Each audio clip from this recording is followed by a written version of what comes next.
નમસ્કાર મિત્રો, D farmer ચેનલમાં તમારું સ્વાગત છે। દેશ, દુનિયા અને ગુજરાતના તાજા, મોટા અને સૌથી મહત્વપૂર્ણ સમાચાર જાણીએ તે પહેલા ચેનલમાં નવા હોય તો ચેનલને જરૂરથી સબસ્ક્રાઇબ કરી અને વિડીયોને લાઇક કરી દેજો।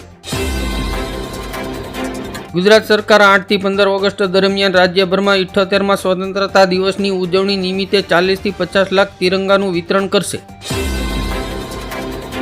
હીરા ઉદ્યોગ બાદ ગુજરાતમાં વધુ એક એમ્બ્રોઇડરી ઉદ્યોગ પણ મંદીના કારણે ભાંગી પડતા 6 લાખ કારીગરો બેરોજગાર બન્યા। ઉત્તર પ્રદેશ સરકાર દ્વારા રક્ષાબંધન પર મહિલાઓને 2 દિવસ મફત મુસાફરી। મોદી સરકારનો યુવાનો માટે માસ્ટર પ્લાન, બેરોજગારીમાંથી મળશે છુટકારો, 4.10 કરોડ યુવાનોને મળશે લાભ। ખેડૂતોની મુશ્કેલીને ધ્યાનમાં રાખીને ઝારખંડ સરકારે ખેડૂતોની 2 લાખ સુધીની લોન માફ કરવાની આપી મંજૂરી। દેશમાં પ્રથમવાર અમદાવાદથી મુંબઈ વચ્ચે દોડશે 20 કોચની વંદે ભારત ટ્રેન। ભારતમાં બાંગ્લાદેશવાળી થવાની કોંગ્રેસ નેતા ખુરશીદના નિવેદનથી હોબાળો। વક્ફ બોર્ડ સંશોધન બિલ લોકસભામાં રજૂ થતા વિપક્ષે કર્યો ઉગ્ર વિરોધ। યુપીઆઈ યુઝરો માટે સારા સમાચાર, ટેક્સ પેમેન્ટની લિમિટમાં આરબીઆઈએ કર્યો વધારો, હવે 5 લાખ સુધી કરી શકશો ટ્રાન્ઝેક્શન। મંદીનો સામનો કરી રહેલા હીરા ઉદ્યોગને જીવંત રાખવાની આર્થિક પેકેજની માંગ સાથે આમ આદમી પાર્ટીનું સુરત કલેક્ટરને આવેદનપત્ર।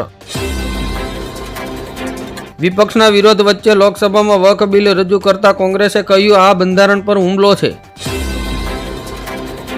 અસદુદ્દીન ઓવૈસીએ કહ્યું તમે મુસ્લિમોના દુશ્મન છો, આ વક્ફ બિલ તેમનો પુરાવો છે। ફોરેસ્ટ ગાર્ડની પરીક્ષા મુદ્દે અમદાવાદમાં વિદ્યાર્થીઓના સમર્થનમાં આમ આદમી પાર્ટીએ ગુજરાતમાં રસ્તા રોકો આંદોલન કર્યું। ચેક ક્લિયરિંગ પર આરબીઆઈનો મોટો નિર્ણય, હવે થોડા જ કલાકોમાં ચેક ક્લિયરિંગ થઈ જશે। સીએમ હેમંત શર્મા બાંગ્લાદેશને લઈને ચિંતિત, આસામ અને બંગાળમાં પણ થઈ શકે તે ઉથલપાથલ। અવિમુક્તેશ્વરાનંદ સ્વામી જ્ઞાનીબેનથી ખુશ, કહ્યું તેઓ કોંગ્રેસના એમપી હતા, હવે 100 કરોડ સનાતન ધર્મીઓના પણ નેતા બની ગયા।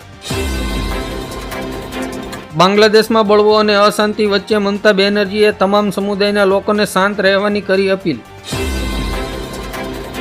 સરકાર ગાય રાખનારા દરેક ખેડૂતોને દર મહિને તેમની ગાય માટે 900 રૂપિયાની નાણાકીય સહાય આપશે। સરકારે ખેડૂતો માટે કિસાન ક્રેડિટ કાર્ડ અને સંલગ્ન પ્રવૃત્તિઓ માટે 3 લાખ સુધીની લોન સહાયત ચાલુ રાખવા માટે આપી મંજૂરી। બાંગ્લાદેશમાં હિન્દુઓને ટાર્ગેટ કરી રહ્યા છે, એકજૂથ થઈને લડવું પડશે, બોલ્યા સીએમ યોગી। હવામાન વિભાગ દ્વારા આગામી 24 થી 48 કલાકમાં રાજ્યમાં ભારે વરસાદની આગાહી।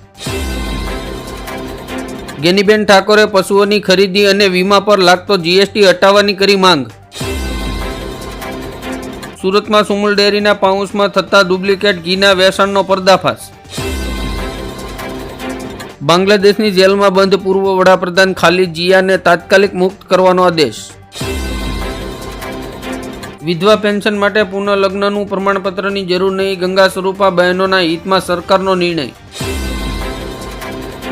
કોંગ્રેસની ન્યાયયાત્રા સામે ભાજપનું શક્તિ પ્રદર્શન, 10મી ઓગસ્ટે તિરંગા યાત્રાનો રાજકોટથી પ્રારંભ। સીએમ ધામીની મોટી જાહેરાત, કેદારનાથ માટે હેલિકોપ્ટરના ભાડામાં કરાયો 25% ઘટાડો। ટુ વ્હીલર માટે ગુજરાત હાઈકોર્ટનો મહત્વનો આદેશ, બાઇક ચલાવનારની સાથે હવે બાઇક પાછળ બેસનારાઓને પણ હેલ્મેટ પહેરવું પડશે। સરકારી કર્મચારીઓ માટે મોટો આંચકો, સરકાર 18 મહિનાનું ડીએનું બાકી નહીં ચૂકવે। રાજ્યસભાની 12 બેઠકો પર પેટા ચૂંટણીની જાહેરાત, 3 સપ્ટેમ્બરે મતદાન શરૂ। ભાજપના પ્રવક્તા રાકેશ ત્રિપાઠીએ કહ્યું અખિલેશ યાદવ તેમના પિતાથી 4 ડગલા આગળ વધી ગયા છે। અમદાવાદની ખાનગી સ્કૂલોની ફીમાં 5 થી 10% સુધીનો વધારો। શ્રાવણ મહિનાની શરૂઆત થતાં ફૂલોના ભાવમાં 30% સુધીનો વધારો। સ્વામી શંકરાચાર્ય અવિમુક્તેશ્વરાનંદજીએ બાંગ્લાદેશની આર્મીને હિન્દુઓની સુરક્ષા સુનિશ્ચિત કરવાની અપીલ કરી। મુખ્યમંત્રી સાથે સાધુ સંતોની બેઠક, સંસ્કૃત યુનિવર્સિટી માટે જમીન ફાળવવાની માંગણી। બાંગ્લાદેશમાં વિવાદને કારણે ગુજરાતની ટેક્સટાઇલ અને કેમિકલ ઇન્ડસ્ટ્રીઝને મોટી અસર। ગાયને રાષ્ટ્રીય માતા જાહેર કરવી જોઈએ, કોંગ્રેસ સાંસદ ગેનીબેન ઠાકોરે સંસદમાં ઉઠાવી માંગ। હાઈવે મંત્રી નીતિન ગડકરીએ કહ્યું, ભારતીય ઓટો કંપનીઓ ટૂંક સમયમાં 100% ઇથોલિન પર ચાલતા વાહનો બનાવશે. રાજ્ય સરકાર દ્વારા માનવ કલ્યાણ યોજનાના અંતર્ગત નાના કારીગરોને પોતાના મનપસંદ સાધનોની ટૂલકીટ અને તાલીમ સાથે દૈનિક 500 રૂપિયા આપવામાં આવશે. કેન્દ્રીય મંત્રીની મોટી જાહેરાત, ખેતીના વિકાસ માટે 18,000 કરોડનું રોકાણ કરશે સરકાર. કોલેજમાં હિજબા પર પ્રતિબંધ સામે સુપ્રીમમાં સુનાવણી, હાઈકોર્ટના નિર્ણય સામે અરજી દાખલ. હવે અંધશ્રદ્ધા ફેલાવનારાઓની ખેર નહીં, ગુજરાતમાં કાળા જાદુ, અઘોરી અને અમાનવીય પ્રવૃત્તિઓ સામે બનશે કાયદો. ગુજરાત સરકાર જામનગર, ભાવનગર, દ્વારકા, સુરેન્દ્રનગર, પોરબંદર અને રાજકોટ જિલ્લામાં પર્યાવરણ પર્યટન માટે ઝોનલ પ્લાન બનાવશે.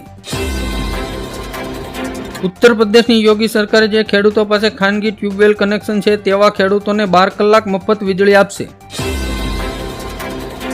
ઉપરવાસમાં ભારે વરસાદને કારણે ઉકાઈ ડેમની જળ સપાટી 333 ફૂટે પહોંચી. સુરત જિલ્લાના તમામ તાલુકાના મામલતદારને સતર્ક રહેવાનો આદેશ.